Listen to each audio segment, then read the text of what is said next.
What's up, y'all? We back. My name is Jemiah. Welcome back to another episode. And today we are touching on, I thought it was just me, desensitized to dysfunction. Um, so it has been a couple of weeks. Y'all don't get used to that. Trust, we are not falling off again.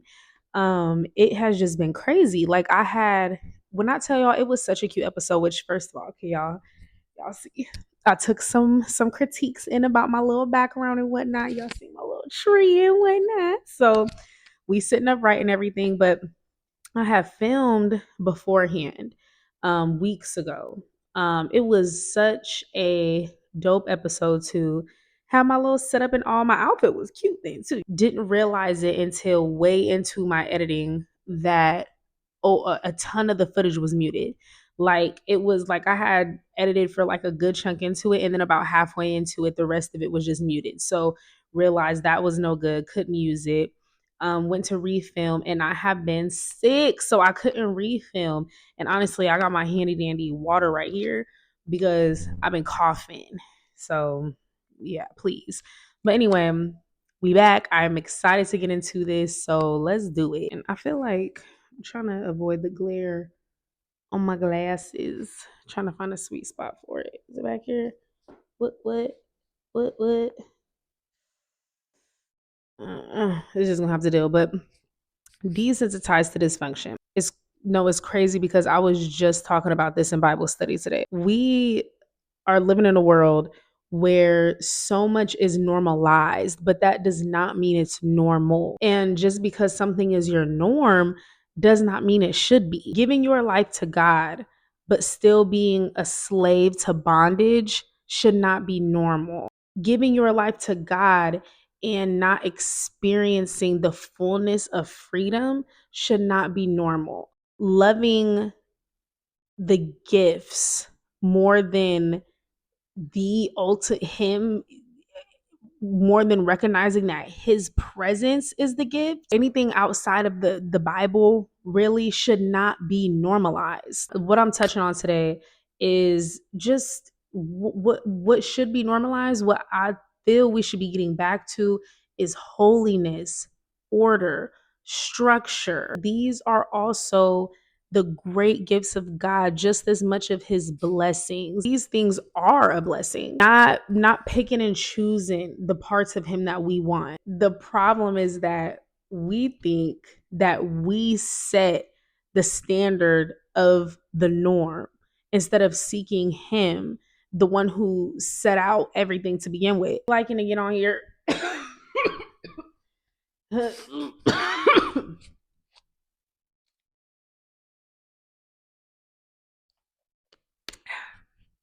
told y'all. Don't mind that, okay? I don't like to get on nobody, get on here and just yapping at y'all. Like, listen, I done been there. I get it. This month actually marks 6 months of sobriety, celibacy, prioritizing my health, no pornography, no masturbation, no smoking, no drinking. Oh yeah, I said sobriety.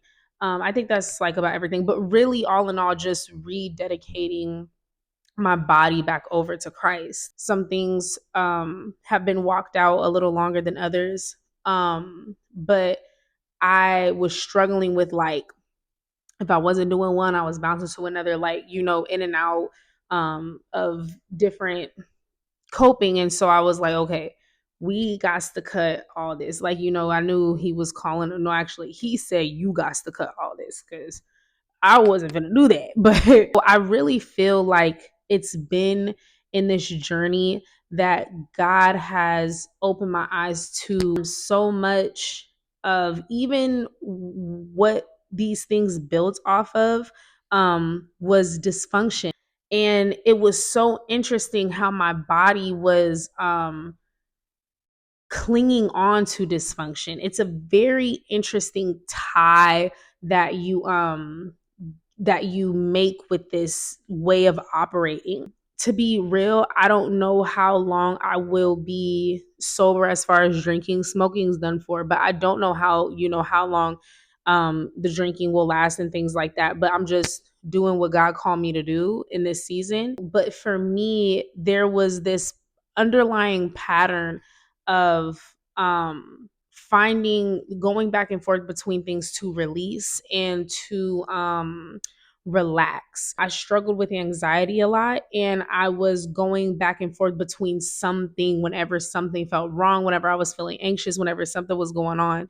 And again, dysfunctional, that is not how I was called to operate. And so then came the part of journeying through, okay, now that all these things are cut through, where do I go to? So of course that brings in, more intimacy with God, more laying things at his feet, realizing things that I didn't know was going on in my heart and in my mind.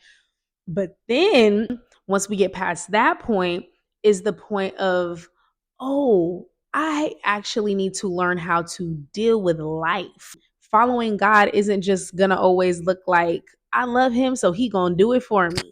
No, he's going to reveal to me and build me up and show me how I can walk this thing out. He's going to guide me through walking some of these very, very hard things out. Just because I stopped with the coping didn't make it any less hard. It actually made it harder because now I'm facing these things head on. But I have the spirit of Christ within me.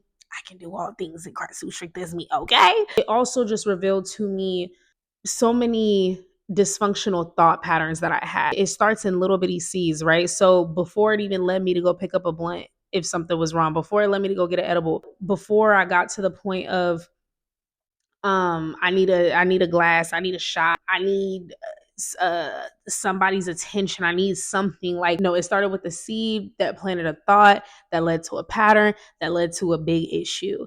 And so we had to backtrack a whole lot. And so I just want to share some of that backstory because these things that I am having an understanding of and sharing, it's not coming from a place of I don't understand it. I completely understand. Um, but just because the truth is hard to face doesn't make it any less of the truth. So, yeah, that's what it is. A lot of us run from the Lord's order when we actually are doing the very dysfunctional things we do because we need his order. We were created to thrive off of his order, his ways, his structure, his path that he set out for us. We are designed for his alignment. So once we start falling out of that, that's when we start experiencing a whole lot of hot mess. It's crazy because I feel like people don't and let me say this, I'm talking to some believers. I feel like some of us are not understanding how serious it is to be living outside of alignment and to be avoiding his order and structure. The Bible says rebellion is as the sin of witchcraft. And I just, for whatever reason, I feel like people don't grasp the fact that anything you are doing other than what God said is rebellion. You're essentially saying, no, you are so, no matter how it looks like, it doesn't matter how little it is. If you go right when God said go left at the light, you are in rebellion, and that is serious. We like a lot of y'all know how many people I've been around and they see somebody with some crystals, tarot card, they see all this stuff and they like, because don't be bringing that over here. Don't bring them horoscope signs and stuff over here. But you don't mind getting topsy turvy and standing up on somebody's table in a section. Oh, okay. A lot of people don't want to hear it, but that's witchcraft as well, my love. They're one in what? People be looking at people who are more outwardly, not following the Lord as like they're crazy. But it's like if anything, it's low-key more disrespectful to know who God is, to be so close with him, to have experienced him and his presence and encounter him and still be rebellious and to be out here misrepresenting the Lord. And again, I can't say how regretful I am for the times that I have misrepresented Christ. It's not something to be taken lightly, but my point is Um, again, it's disorderly, it's dysfunctional. We have, as a society, it's normal to get, oh, it don't matter how, like, I could be up at 4 in the morning at the section, but I'm gonna make sure I make it to church. And what does that mean? It's these topsy-turvy, out of order, out of pocket ways of thinking and living that we have normalized. Of course, in the world, but especially for believers, we have got to get a grasp and represent him the way he intended us to. I know for me, as my eyes started opening and I'm like, wait, this is not okay. Like, this is wrong, or, I'm not understanding. Like, as my eyes are starting to open, and I'm realizing how much I've been living wrong and how much just things around me that, again, are normalized. But I'm like, this ain't right. This not normal. You'll hear a lot of people like, that's just how they are. That's just how the church is. That's just how men be. That's just how women do. That's just how. And it's like, no, do not let people speak over your life that you should accept dysfunctional ways of living. Do not accept the easy way out. Reject that. You take this easy way out just to accept a hard rest of your life to live. And I encourage those, like, do not accept that for an answer. If God put it on your heart and set out for you to do something, and he has called you, he is a way maker. He's going to provide a way. Unfortunately, we just have a lot of people who accept things how they are, because I think people would rather settle than to get their hopes up again and have to face another disappointment. Facing dysfunction is very difficult. When I think of dysfunction, y'all know what I think of. I think of, if it ain't broke, don't fix it, right? But it's like, so it's something that's been running raggedy, but it's still running. So it's like you do one little wrong thing on that thing and it's bust up. And nobody wants to face that. Like, it's something you gotta be real careful, like a charger that you gotta keep like adjusting to get right in that perfect spot. Instead of just instead of just living free, instead of just going and getting a new charger, instead of just paying the money, y'all get the things I'm trying to say. That is where the enemy wants us deceived, and to just keep going, to keep living like this. You're not only facing the problem, you're fighting for you're fighting for your future, you're fighting for your people, and you're fighting for their future, and you're fighting the demons that's been around centuries, ages, years ago, the demons that's been sitting there loving the way that things are going, loving the way that they could just live and chill and disguise themselves in in these patterns, in these ways of living, all these open doors that they can creep in and settle in. They loving it. You think that these things are about to be leaving out without a fight? It's not going to be easy.